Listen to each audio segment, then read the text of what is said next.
What's up, hockey fans? Welcome back to HW Hockey YouTube channel. Today, we're breaking down a trade rumor that's making waves across the last few days. The Toronto Maple Leafs reportedly made a huge offer for Rasmus Ristolainen, and the Flyers said no. But why? Stick around because this one goes deeper than you think. Per a report from Bruce Garriock of the Ottawa Sun, the Leafs were very aggressive at the deadline in trying to acquire Ristolainen. One source even said they offered the moon, though the exact pieces haven't been confirmed. A first-round pick, a prospect, and a roster player are what many believe was on the table. But Flyers GM Danny Briere and President Keith Jones stood firm. They turned it down, not just out of stubbornness, but because they genuinely believe Ristolainen still has value to this team. The Flyers aren't just trying to collect assets, they're trying to build a culture. And Ristolainen has surprisingly become a big part of that. Since arriving in Philadelphia, he's quietly rebuilt his game. Let's be honest, when he was in Buffalo, Ristolainen was known more for chaos than consistency.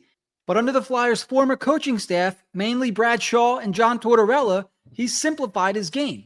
He's become far more effective defensively, especially in his own zone. From the 2021 season through the 2024 season, Ristolainen's defensive numbers quietly improved. His expected goals against and high danger chances allowed both dropped significantly. He's playing smarter, more positionally sound hockey. He's not trying to force offense. He's staying home, using his physicality in the right moments, and helping younger players understand what it takes to defend at the NHL level. John Tortorella has even praised Ristolainen for being coachable and accountable. Two of the most important traits in Philly's new locker room culture. You don't hear that often from Torts, so that says something. In addition to his physical presence on the ice, Ristolainen has taken on more of a leadership role behind the scenes.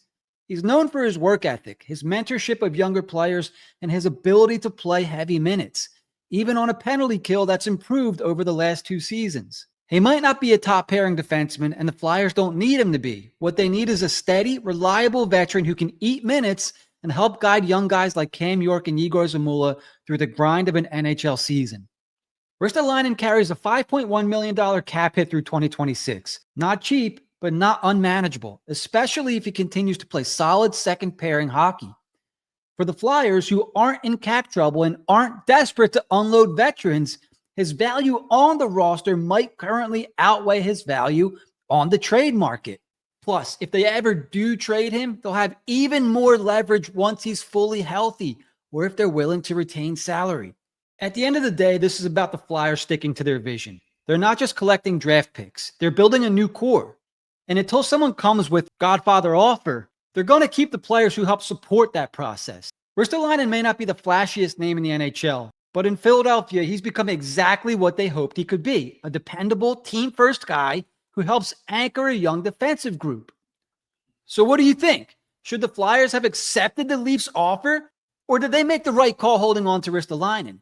Drop your thoughts in the comments below, smash that like button, and hit subscribe for more NHL analysis every week. That's going to do it for today's episode. In the meantime, don't forget to keep it high, keep it wide, and we'll see you next time on HW Hockey.